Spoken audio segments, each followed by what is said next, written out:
with the name of Allah Almighty. Correction.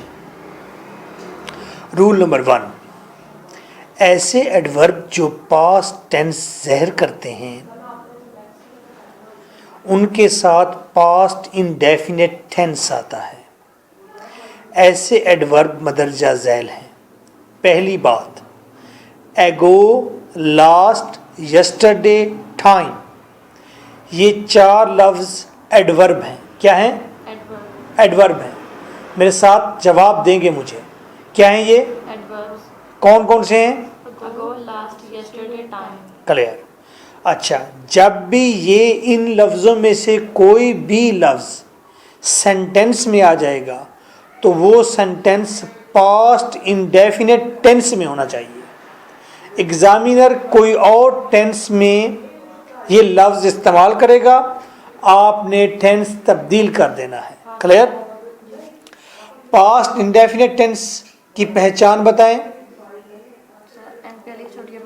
अलिफ छोटी बड़ी आता है। क्या हेल्पिंग वर्ब को इस्तेमाल करते हैं? नो, कोई हेल्पिंग वर्ब इस्तेमाल नहीं करते। अच्छा बताइए कि उसमें फॉर्म कौन सी आती है? सेकंड फॉर्म आती है। और अगर डिड का इस्तेमाल करेंगे एज अ हेल्पिंग वर्ब तो फॉर्म फर्स्ट हो जाएगी। ये पास्ट डेफिनेट टेंस था। She has written a letter 2 days ago। इस तरह एग्जामिनर आपको सेंटेंस देगा। अगर आप ठीक करने में कामयाब हुए तो आपको 2 मार्क्स मिलेंगे। क्लियर। शी हैज़ रिटन कौन सा टेंस है? गलत है, प्रेजेंट परफेक्ट टेंस है। शी हैज़ रिटन, हैज़ के साथ थर्ड फॉर्म आती है। तो लास्ट में देखिए कोई ऐसा वर्ड आया है जो ऊपर लिखा हुआ हो एडवर्ब? एगो आया है इसमें, तो ठीक करेंगे। She wrote a letter 2 days ago, तो पास्ट इंडेफिनेट में कर दिया, 2 मार्क्स आपको मिल गए। She had learn the lesson yesterday. देखें इसमें एडवर्ब ऑफ टाइम ऊपर से आया है कोई? यस्टरडे आ गया। तो यस्टरडे आ गया तो कौन सा टेंस से होना चाहिए? Past indefinite tense. बताइए पास्ट इंडेफिनेट टेंस ये कैसे बनेगा? ये है किस टेंस में? Had learned. शाबाश, ये पास्ट परफेक्ट है। इसे अब ठीक होना चाहिए पास्ट इंडेफिनेट में। He learned the lesson yesterday. This is correct. Rule number 2, मदरजा झैल फ्रेजेस में आर्टिकल जरूरी है। फ्रेजेस, फ्रेज किसे कहते हैं? इनकम्प्लीट सेंटेंस को। 3-4 लफ्ज़ों का मजमुआ है तो वो फ्रेज है। जैसे कि टेला लाए, 3 लफ्ज़ हैं, छोटा सा एक लफ्ज़ों का क्लस्टर है, टुकड़ा है, तो हम उसे कहते हैं ये फ्रेज है, ये सेंटेंस नहीं है। ये नीचे जो फ्रेज हैं इनमें आर्टिकल आना ज़रूरी है। आर्टिकल क्या होता है? 3 आर्टिकल होते हैं, ऊपर लिख लें आप यहाँ पर। आ, एन और the, THE, the. A, an, the. जब भी कोई आपसे पूछे कि आर्टिकल बताएं तो आपने कहना है आ, एन और दी।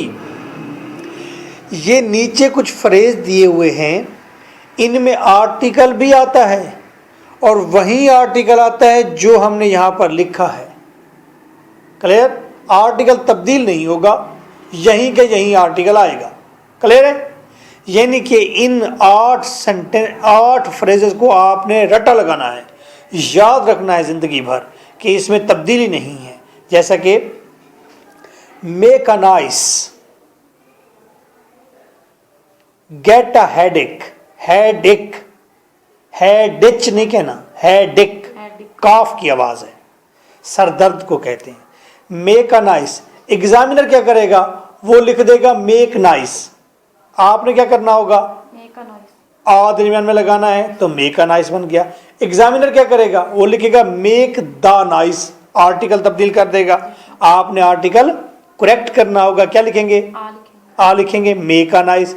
यानी कि जब ये सेंटेंस आपको याद होंगे तो देन आप इसे सही तरह से करेक्ट बोलें, हाँ कर पाएंगे। पंजाब की लड़कियां हैं, आप जोर लगा के जरा बोला करें ना, आवाज निकले आप लोगों की, नहीं तो सुबह सुबह देसी घी का एक कप पिया गिर रहे। Make a nice, get a headache, in the wrong गलत, in the negative, in the affirmative मुस्बत को कहते हैं affirmative, in the positive of the opinion राय, इन द इंट्रागेटिव, इंट्रागेटिव कहते हैं। ओके तो ये आपने कल फ्रेजेस याद करने हैं। शी रिप्लाइड इन नेगेटिव, आप बताएं क्या मिस्टेक है, ये आर्टिकल में आया बताएं क्या मिस्टेक है। इन इन द नेगेटिव ये ठीक होगा, ही इज इन रॉन्ग क्या मिस्टेक है, द इन द रॉन्ग होना चाहिए। 3 कुछ नाउन्स की वहद और जमा शक्ल एक होती है, ठीक है, नाउन होता है कुछ नाउन, उनकी वहद और जमा शक्ल एक होती है, नाउन नाम को कहते हैं। कुछ नाउन की वहद और जमा शक्ल एक होती है, वो दर्ज झैल है, जैसे कि डेयर हिरन, स्वाइन सूर सुअर, फेयर डजन, स्कोर 100, स्कोर 20 को कहते हैं, 100 1000 मिलियन, मिलियन 10 लाख को कहते हैं, fish sheep etcetera ETC etcetera वगैरह वगैरह और भी चीज़ें हो सकती हैं। अच्छा जी, अब इनका क्या करना है, इनकी वैध शक्ल भी एक ही है और जमा भी एक ही है। अगर 5 डेयर ठहरे हुए तो क्या लिखेंगे आप लिखेंगे 5 डेयर, डेयर्स नहीं करेंगे। ओके अच्छा, कुछ लफ्ज इसमें देख रहे हैं जो अंडरलाइन है, कौन कौन से हैं, डजन, स्कोर, 100,000 मिलियन।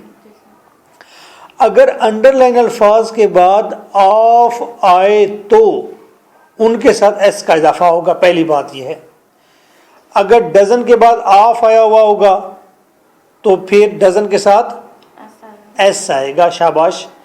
स्कोर के बाद ऑफ आया हुआ हो, स्कोर्स आएगा।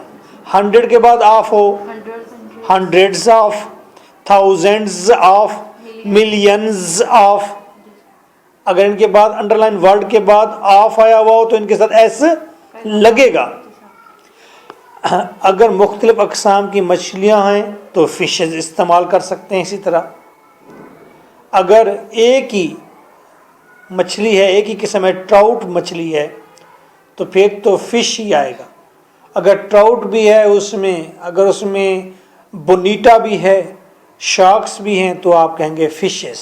डिफरेंट किस्म हो तो फिशेस लिखते हैं, शाबाश, वरना एक ही किस्म की ज्यादा सी हो तो फिश ही आएगा। शाबाश, ठीक है।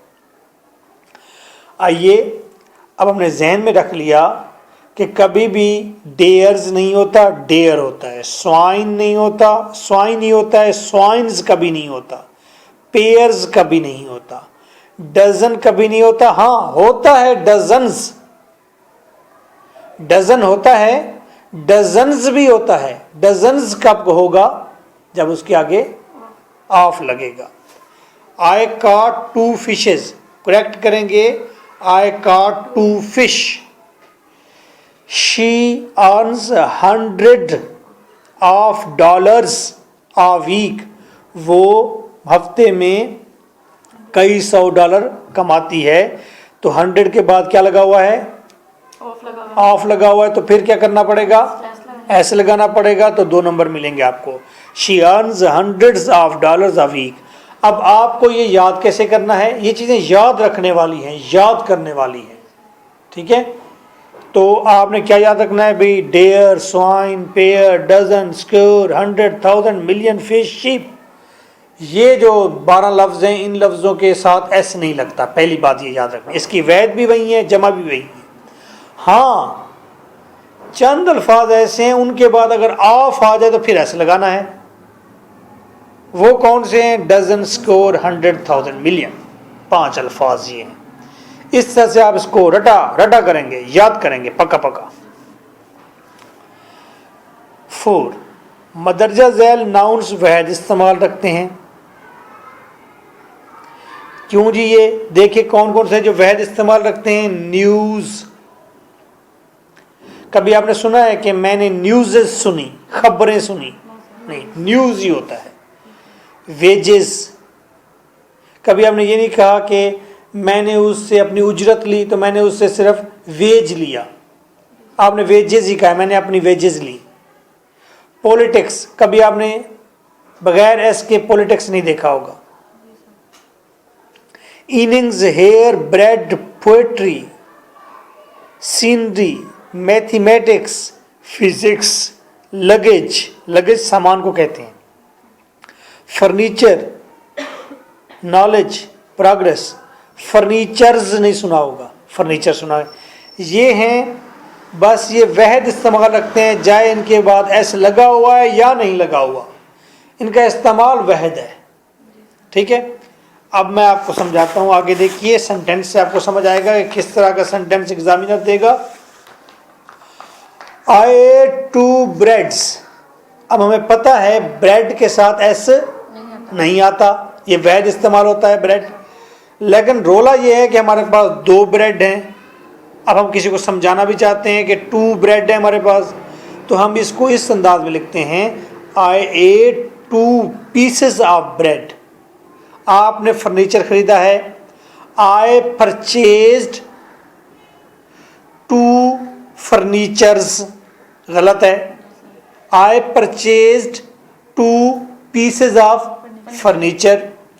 आई हेयर्ड 2 शॉकिंग न्यूज़, गलत है। I heard 2 pieces of shocking news. तो आपने इनको हल करने के लिए पीसेस का जिक्र करना है, ठीक है। मोस्टली या तो एस या तो जे वैध इस्तेमाल के तौर पर इस्तेमाल करें, या फिर आप पीसेस की मदद लेंगे। ओके, बहरहाल मैंने आपको ये बताया है, ये जो लफ्ज़ हैं आपने याद रखने हैं, ये वैध इस्तेमाल रखते हैं, इनको पीसेस के साथ सॉल्व करना है, ठीक है। 5th number rule, मदरजा Zail nouns की शक्ल वहद महसूस होती है, लेकिन ये जमा के तौर पर इस्तेमाल होते हैं। शक्लो कल्ले लग देने वहद, लेकिन धोखेबाज हैं, होते जमा हैं, इनको जमा के तौर पर इस्तेमाल करना है। जैसा कि कैटल, लगता है कि एक चीज़ का नाम है, लेकिन कैटल में बहुत सारे जानवर होते हैं, मवेशी। पीपल, पोल्ट्री, पोल्ट्री क्या होती है? ये पोल्ट्री फार्म, चिकन वगैरह, ये मुर्गियाँ। वर्मिन, ये स्पेलिंग ठीक कर लेंगे, MIN, वर्मिन। जेंट्री, शुरफा, शरीफ लोग। Police, government, etcetera. A cattle is grazing in the pasture, बताइए कितनी मिस्टेक है इसमें? कैटल ज्यादा है इसलिए आ आएगा, आ नहीं आएगा, पहली बात, आ कैटल नहीं आएगा, कैटल या दी कैटल, डी हो जाएगा तो फिर आ जाएगा। और फिर कैटल जमा है क्योंकि the cattle are grazing in the pasture. A people is standing there, ठीक है, the people are standing there. Rule number 6, मदरजा झैल अल्फाज के सामने गैर ज़रूरी अल्फाज रेपिटिशन को ब्रैकेट में ज़हर किया गया है। इस रूल को तैयार करने का तरीका है, देखिए ऊपर लिखा हुआ है अनटिल, फिर लिखा हुआ है टिल नॉट, फिर लिखा हुआ है डू नॉट, डज नॉट, लिखा हुआ है ना। आपने मिड में जो टिल नॉट लिखा हुआ है, इसके ऊपर पेन रखें और इसके ऊपर लाइन से इसे काट दें सारे को नीचे, अदर वे तक। ओए ओए ओए, तो टिल नॉट कट गया, इफ नॉट कट गया, if may not be, to refuse, to prevent, यहाँ करते करते अदर वे तक आपने लाइन मार के सफ़ा हस्ती से इसे मिटा देना है, ठीक है। ये कन्फ्यूजन पैदा करता है। अब मेरी बात तसल्ली से समझ लें, जिस सेंटेंस में अनटिल आ जाए उस सेंटेंस में डू नॉट या डज नॉट नहीं आएगा। ठीक है, जिस सेंटेंस में अनलेस आ जाए उस सेंटेंस में मजीद डू नॉट डज नॉट नहीं आएगा। लेस्ट आ जाए नॉट नहीं आएगा, डिनाई आ जाए नॉट नहीं आएगा, फॉरबिड आ जाए या फॉरवेड आ जाए तो नोट नहीं आएगा। रिदम में बोले ना जरा, फ्रंट आ जाए साइड नहीं आएगा। साइड नहीं आएगा, रिसीड पीछे हटना, बैक नहीं आएगा। रिटर्न आ जाए, फिर भी बैक नहीं आएगा। बैक आ जाए, साइड नहीं आएगा। रिट्रीट आ जाए, बैक नहीं आएगा। वेदर आ जाए, इफ नहीं आएगा। वेरी आ जाए, इनफ नहीं आएगा। अल्टरनेटिव, अदर नहीं आएगा। अल्टरनेटिव का मतलब क्या होता है? मुतबादल। नो आ जाए, एनी नहीं आएगा। सपोज आ जाए, इफ नहीं आएगा। शाबाश। इफ सपोज आ जाएगा तो इफ नहीं आएगा। सपोज का मतलब फर्ज करें। देखिए सेंटेंस एग्जामिनर देता है he is very kind enough, बताइए क्या मिस्टेक है इसमें? नहीं आएगा अगर इनफ आएगा तो। शाबाश, वेरी गुड। आपने कहा अगर इनफ आ गया तो फिर वेरी नहीं आएगा। ये रूल है कहाँ पर, जरा देखें। ये थर्ड। अच्छा, ये या फिर वेरी ना आए हैं या फिर इनफ ना आए, एक चीज नहीं आएगी। ही इज वेरी काइंड, ठीक है। ही इज काइंड इनफ भी ठीक है। वेरी आ गया तो इनफ नहीं आएगा, ये याद रखना है हमने। ये जी he is very kind sentence ठीक हो गया। अगला sentence 7, work hard lest you should not fail. देखिए कितनी बड़ी गलती है।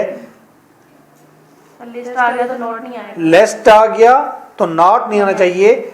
वर्क हार्ड, मेहनत करो। लेस्ट ऐसा ना हो यू शुड फेल कि तुम फेल हो जाओ, है ना। पहले फिक्रे में हम क्या कह रहे थे? वर्क हार्ड लेस्ट, सख्त मेहनत करो, ऐसा ना हो कि तुम फेल ना हो, ठीक है ना। तो लेस्ट आ गया तो क्या नहीं आता? नोट नहीं आएगा। नॉट नहीं आता। ये चीजें भी आपको रटनी है, याद करनी है। ये इंग्लिश के अहले हदीस रूल हैं, ठीक है। इनको रटा मारना होता है, याद करना होता है, इनको बुलाना नहीं होता इनको। 7 नंबर रूल देखिए, लेट और बिटवीन के बाद हमेशा प्रोनाउन की मफूली हालत आती है। अच्छा, मफूली को कहते हैं ऑब्जेक्टिव। ऑब्जेक्टिव। अच्छा बेटा जी, अब सबसे पहले हमें देखना पड़ेगा प्रोनाउन क्या होते हैं, ओके, और फिर प्रोनाउन की ऑब्जेक्टिव हालत क्या होती है। आइए एक चार्ट पढ़ते हैं। आज के बाद आपसे कोई भी पूछेगा तो आपको पता चल जाएगा प्रोनाउन क्या होते हैं। सिंपल प्रोनाउन की डेफिनेशन, जो लफ्ज़ नाउन की जगह पर इस्तेमाल करें वो प्रोनाउन होता है। नाउन क्या होते हैं? नाम। डेविस, तवज्जो करें, डेविस क्या है? नाउन है। डेविस क्या है? नाउन है। नाउन है। अगर मैं कहूं Davis is there, he is there, या मैं कहूं Davis is there, Davis is hungry. अगर मैं इसकी जगह पर कहूं Davis is there, he is hungry, तो ही किसकी जगह पर आया? डेविस क्या था? नाउन था। तो अब ही क्या है? प्रोनाउन है। शाबाश, अल्लाह तुम्हारा भला करे। आइए जी, पहली बात यह है, देखिए लिखा हुआ है आई, माई, मी, वी, आवर, अस। ये है फर्स्ट पर्सन। क्या है? कभी कहीं दुनिया में बैठे हो, पीएचडी तक जाओ, कोई पूछे कि फर्स्ट पर्सन क्या होते हैं तो आप क्या कहेंगे? आप कहेंगे आई, माई, मी, वी, आवर, अस। 6 लफ्ज इसी रिदम में पूरे पूरे बोलने हैं। आई, माई, मी, वी आवर अस, तरतीब भी आगे पीछे नहीं करनी। पूछे फिर सेकंड पर्सन क्या होता है, आपने कहना है यू, यूअर, यू, इसी तरतीब में। पूछा जाए कि थर्ड पर्सन क्या होता है, he, his, him, she, her, her, it, its, it, they, their, them. ये तरतीब से जो चीजें लिखी हुई हैं, आपने first person, second person, third person अभी की अभी याद करनी है, मैंने आपसे सुननी है। आपके पास 3 मिनट हैं याद करने के लिए, कर लें याद, अभी करेंगे।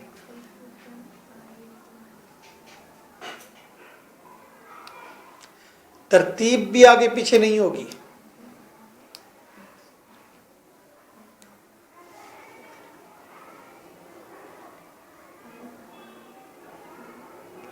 मैं पूछूंगा फर्स्ट पर्सन क्या होते हैं तो आप बताएंगे, तरतीब से बताएंगे, हौसले से।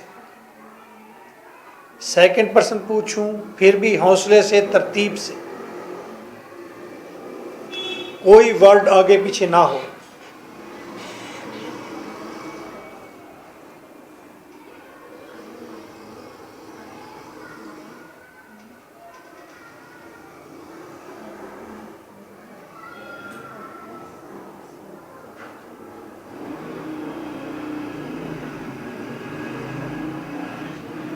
सुनो, ओके जी, मुझे बताएं थर्ड पर्सन क्या होते हैं। He, his, him, she, her, her, it, its, it, they, their, them. First person क्या होते हैं, I, my, me, we, our, us. Okay. Second person क्या होते You, हैं, your, you. आपने तो 1 मिनट में याद कर लिए, वेरी गुड। अब जरा देखें किसके ऊपर सब्जेक्टिव लिखा है। ये जो पहला जो लफ्ज है उसके ऊपर सब्जेक्टिव लिखा है, यानी कि ये प्रोनाउन की सब्जेक्टिव हालत है। फिर हमने लिखा है माई, आवर, यूअर, हिज के ऊपर हमने लिखा है पोजेसिव। ये पोजेसिव हालत है। पोजेसिव किसे कहते हैं, मलकीती। बस उर्दू ना लिखें, पोजेसिव का अंडरस्टूड ज़हन में मतलब होना चाहिए कि पोजेसिव का मतलब क्या होता है, मलकियत होता है। ऑब्जेक्टिव, ठीक है, ये हालत जो लास्ट वाली है ऑब्जेक्टिव है। अब आपने याद करना है, मैंने आपसे इस तरह से पूछना है, मैं कहूँगा आई की पोजेसिव हालत बताओ, आप कहेंगे माय। मैं कहूँगा ही की ऑब्जेक्टिव हालत बताओ, आप कहेंगे हिम। मैं कहूँगा अस की पोजेसिव हालत बताओ, तो आप मुझे अस की पोजेसिव बताएंगे। मैंने ऊपर से, नीचे से, आगे से या पीछे से, इस तरह मुख्तलिफ हालतें पूछनी है आपसे, याद कर लें। वैसे तो सादा तरीका ये है, कोई भी हालत पूछी जाए तो पहले जहन में है सब्जेक्टिव, Possessive, objective. आपने तरतीब से याद किया आई, माई, मी, तो आप याद करके सर लगा सकते हैं कि ये फिलहाल हालत फिलहाल है। ठीक है, फिर 2 मिनट्स है आपके पास।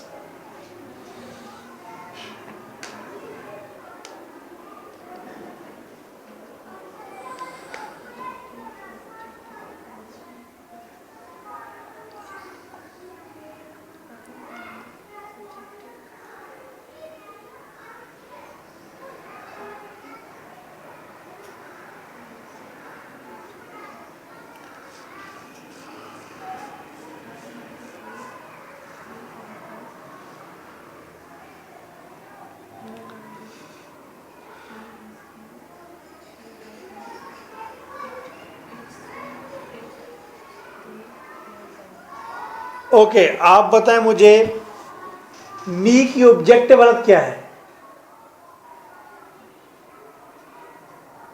Objective है क्या I? मैंने पूछा ही objective है।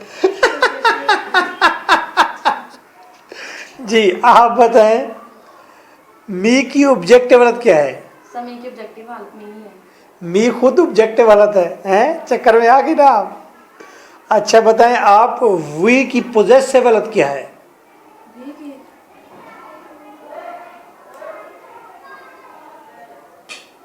की possessive क्या है?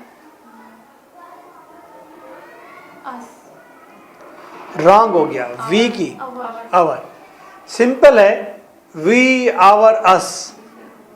पोजेसिव सेंटर में आ रही है तो सेंटर बोलें, इतनी बात तो याद रखनी चाहिए। सब्जेक्टिव शुरू में आ रहा है, ऑब्जेक्टिव एंड पर आ रहा है, पोजेसिव सेंटर में आ रहा है। आप बताएं देम की पोजेसिव हालत क्या है? देयर। आप बताएं ही की ऑब्जेक्टिव हालत क्या है? हिम। जवाब दुरुस्त है।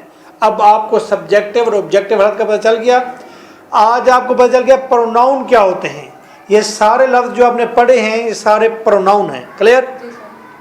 आपको पता चल गया कि first person, second person, third person क्या होता है। क्लियर?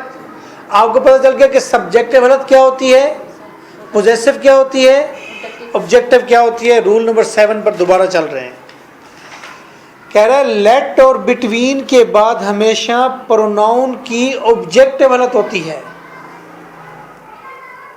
लेट और बिटवीन के बाद हमेशा प्रोनाउन की ऑब्जेक्टिव हालत होती है। ठीक है, आइए सेंटेंस देखिए। इट इज बिटवीन, बिटवीन आ गया, ही एंड आई। बताइए इसमें कोई प्रोनाउन इस्तेमाल हुए हैं? पहले प्रोनाउन बताएं कौन से इस्तेमाल हुए हैं, और कौन सा हुआ है? मी कहां से आ गया? ही। दो प्रोनाउन इस्तेमाल हुए हैं। बताइए ही कौन सी हालत है? पहली पुली नहीं होती, सब्जेक्टिव हालत होती है। ये क्या बात हुई, पहली है। आए कौन सी हालत है? सब्जेक्टिव हालत है। क्लियर है जी? हमने कहा रूल है बिटवीन अगर आ जाएगा सेंटेंस में, उसके बाद अगर प्रोनाउन आया तो प्रोनाउन की हालत कौन सी होनी चाहिए? ऑब्जेक्टिव होनी चाहिए। एग्जामिनर ने कौन सी लगाई? आपने क्या करना है, उसको ऑब्जेक्टिव कर देना है। आप बताएं ही की ऑब्जेक्टिव हालत क्या है? शाबाश। आई की ऑब्जेक्टिव हालत क्या है? Me. It is between him and me. ये है सारा मामला है। हो गया हल? अच्छा जी, इसी तरह एक रूल है देन और एज और टू बी। टू बी को कहना है आपने, टू बी का मतलब होता है हेल्पिंग वर्ब। क्या होता है? देन, एज और हेल्पिंग वर्ब के बाद प्रोनाउन की सब्जेक्टिव हालत आएगी। कौन सी? ये फाइली फुली हमें समझ नहीं आती। हमें सब्जेक्टिव समझ आती है या ऑब्जेक्टिव समझ आती है या पोजेसिव। अच्छा, देन, एज, ये हेल्पिंग वर्ब के बाद वर्ब की प्रोनाउन की कौन सी हालत होगी? सेंटेंस देखते हैं। ही इज टॉलर देन मी। कौन सा इसमें देखो लफ्ज आया है? देन आया है। देन के बाद प्रोनाउन की कौन सी हालत होनी चाहिए? सब्जेक्टिव होनी चाहिए। मी बताइए कौन सी हालत है? ऑब्जेक्टिव हालत है। आई, माई, मी। तो मी ऑब्जेक्टिव लगाई है एग्जामिनर ने, तो हमने इसे करेक्ट करना है। हमने कहना है he is taller than I, क्योंकि मी की सब्जेक्टिव हालत आई है। कुछ वर्ब्स ऐसे हैं जिनके बाद प्रेपोजिशन इस्तेमाल नहीं होता। कुछ वर्ब ऐसे हैं जिनके बाद प्रेपोजिशन इस्तेमाल नहीं होता। प्रेपोजिशन क्या होते हैं? देखो, इन, एट, ऑन, नहीं, ऑफ, टू। ये जो छोटे छोटे ऐसे कीड़े कीड़े लफ्ज होते हैं, छोटे छोटे, ये प्रेपोजिशन होते हैं। इसकी डेफिनेशन कराऊंगा तो वो ऐसे जहन में एक अच्छा खासा एक तूफान खड़ा हो जाएगा। ये डेफिनेशन याद रखें या वो याद रखें, बस छोटे छोटे लफ्ज होते हैं। ठीक है? वैसे ये लफ्ज देखिए कौन से हैं जिनके बाद प्रेपोजिशन इस्तेमाल नहीं होता। लव, देखिए, आई लव विद यू, कभी सुना है आपने? तो आई लव यू भी नहीं सुना होगा। हाँ, अभी तक नहीं सुना आपने, बेचारे छोटे बच्चे हैं अभी आपको क्या पता। तो आई लव यू नहीं कहते, आई लव यू कहते हैं, विद नहीं कहते। ठीक है? आई हेट यू कहते हैं, I hate with you, to you, from you नहीं कहते। इसका मतलब है ये वो वर्ब हैं जिनके साथ preposition marry, I marry you. ठीक है, ये भी अच्छी खासी एक धमकी है जी सर। जो किसी ने नहीं दी होगी आपको। नहीं सर। अच्छा, रीच, रिजेंबल मिलता जुलता होना, अफेक्ट असर होना, control, no use, ask, request, tell, order, sign, attack, inform, discuss, resign. Resign का मतलब समझते हैं ना, रिजाइन दे देना, जी सर। छोड़ देना। अच्छा, आई अटैक ऑन हिम अक्सर हम लिखते हैं, ठीक है, Preposition इस्तेमाल होते हैं, लेकिन ये इंग्लिश के जो करेक्शन के अहले हदीस रूल हैं वो कहते हैं कि नहीं होते, ठीक है, वो कहते हैं नहीं होना, सर, इसका भी अक्सर सुना जाता है, आई हाँ। Reach at bus stop. ठीक है। ये अहले हदीस रूल कह रहे हैं नहीं होते, बाद में हम जाकर कई कैटेगरीज में तब्दील हो जाएंगे, हम कर लेते हैं इस्तेमाल। तो करेक्शन करते वक्त आपने ये ख्याल रखना है, ये इस्तेमाल नहीं करना। तो मेरा बेटा सिंपल सी बात है, देखिए इन लफ्ज़ों को याद कर लेंगे कि इसके बाद प्रेपोजिशन इस्तेमाल नहीं होता। She resembles to her mother, she resembles, उसके बाद क्या किया उसने, टू प्रेपोजिशन लगाया, तो आप हटाएंगे preposition, she resembles her mother, sentence ठीक हो जाएगा। रूल नंबर 10, मदरजा झैल एडजेक्टिव्स क्योंकि किसी चीज़ के मुकम्मल होने की दलील हैं, लिहाजा इनसे पहले मोर या मोस्ट इस्तेमाल नहीं करना। प्रेफरेबल तरजीह दी जाए, यूनिक मतलब वाहिद एक ख़ास, ideal perfect complete matchless entire मुकम्मल, यूनिवर्सल दुनिया में जिसको जाना जाए, फुल एक्सट्रीम एक्सट्रीम शदीद। इन लफ्ज़ों के साथ आपने मोर या मोस्ट नहीं लगाना, एग्जामिनर क्या करेगा, लगा कर देगा आपको, ठीक है, और आपने उसे हटा देना है बस। जैसे कि ये देखें, he is the most unique doctor in this hospital, तो गलत है, यूनिक के साथ द मोस्ट लगाया है और इसमें से एक आ भी जाता है और यह आसान तरीन होता है। He is a unique doctor in this hospital. तो ये 10 रूल्स करेक्शन के, कल इंशाअल्लाह 11 to 20 करेंगे। अब ये रूल्स हैं और ये सारे याद रखना मुश्किल है, किस किस को याद रखा जाए, एक बार याद करेंगे फिर भूलना शुरू हो जाएंगे। तो जब तक आप बीए में हैं इसको बार बार याद करते रहेंगे, बस जिस दिन एग्ज़ाम हो जाए पेपर बी दे दें, उसके बाद भले भूल जाएं, लेकिन जब तक एग्ज़ाम नहीं होते आपका फ़र्ज़ है याद करें, क्योंकि करेक्शन में से 10 out of 10 मार्क्स बच्चे लेते हैं और आपको लेने चाहिए। ईडियम और करेक्शन में बिल्कुल एक नंबर भी नहीं छोड़ना। ये 100 रूल हैं, आप प्रिपेयर करेंगे और 10 मार्क्स अगर इसमें से ले लिए आपने, 10 सेंटेंस में से 5 ठीक करने होंगे। आप बार बार याद करते रहेंगे, आपको रट जाएंगे, याद हो जाएंगे। ये डिटरमाइंड रहना है आपने, हौसला नहीं हारना। ओके, सुनाई सफी।